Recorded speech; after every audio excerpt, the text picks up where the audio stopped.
Est-ce que vous savez comment on fait des lasagnes qui ne collent pas et il n'y a aucun message codé?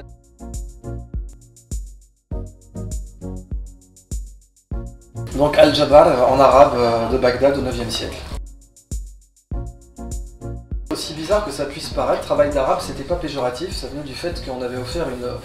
Enfin, on pense, on est quasiment sûr, hein, c'est débattu, mais Bagdad avait offert une horloge à eau, un clepsydre à Charlemagne. Il y avait des échanges entre Bagdad et Charlemagne. D'ailleurs, il y a un éléphant blanc à Aix-la-Chapelle qui est enterré, qui s'appelait Abou Labas, et qui a été offert par Haroun al-Rachid à Charlemagne. Cet éléphant blanc est encore enterré à Aix-la-Chapelle.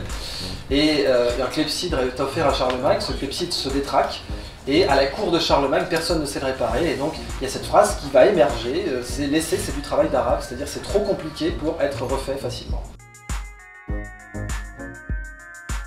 C'est toutes des grandes entreprises de la data, qui en fait font des fortunes en vendant vos données personnelles. Alors pourquoi Gigafuck? Parce que la data ça vaut plus cher que le pétrole.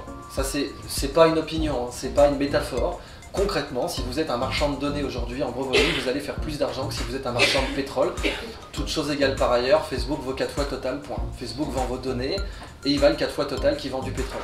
Or, bon bah si jamais vous arrivez dans un pays pétrolier et vous dites je prends ton pétrole, je te donne rien. Bah, le pays pétrolier se fait baiser, faut le dire. Si jamais il donne son pétrole gratuitement, le pays pétrolier se fait avoir. Nous, on donne nos data gratuitement. Voilà. On est des puits de data, on les donne gratos. Et il y aura une époque où nos descendants vont se foutre de nous. On va dire, mais ça vaut de l'argent ce que vous donniez là.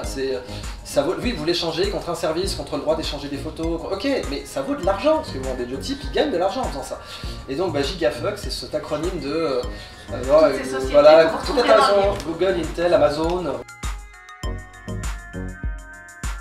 C'est donc toutes les révolutions passent par 3 étapes, ridicule, dangereux, évident. C'est Schopenhauer qui a dit ça.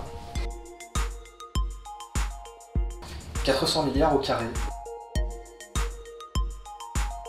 C'est Napoléon qui a dit ça des Anglais. Charmant. Ouais, il n'aimait pas le commerce, Napoléon, effectivement. Alors un jour, sur Pornhub, comment je sais ça?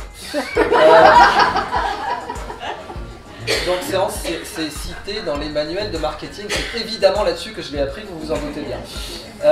Eh bien, en fait, on a un cas où, donc, sous une vidéo tout à fait coquine, il y a un type qui pose la question: est-ce que vous savez comment on fait des lasagnes qui ne collent pas? Et il n'y a aucun message codé, attention, j'insiste. Parce que j'ai ma nièce qui vient dans 1 heure et je voudrais lui faire des lasagnes pour son anniversaire. Voilà. Et le type pose cette question sur Pornhub.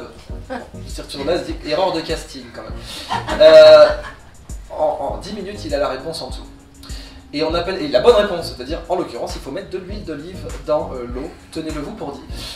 Eh bien, ce qui est intéressant, c'est que sur Internet, le trafic est plus important que la pertinence. C'est ça l'effet Pornhub Lasagna. C'est-à-dire, si vous avez un site qui brasse 18 millions de personnes par heure, bon, vous pouvez poser une question ultra technique et vous aurez la réponse plus vite que sur le forum des cuistots. Parce que le forum des cuistots, il brasse 10 personnes par heure. Et donc, il vaut mieux brasser 18 millions de personnes par heure qui n'ont rien à voir. Rien à voir, on est bien d'accord que cuisto.com, c'est pas pareil que Pornhub. Eh bien, et cet effet... cet effet Pornhub Lasagna, il est effectivement puissant. Alors, c'est pas tout à fait des pétards. Mais effectivement, les dauphins se shootent avec des poissons globes.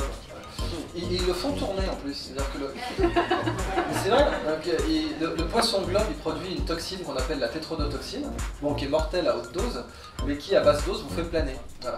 Et donc on a, vous verrez des petites vidéos sur internet, on voit carrément le dauphin qui prête le poisson. Alors, le poisson globe il est là, il fait des tourants et tout, il essaie de balancer sa toxine, mais les autres, ils le passent, tiens, vas-y, fais-toi plaisir.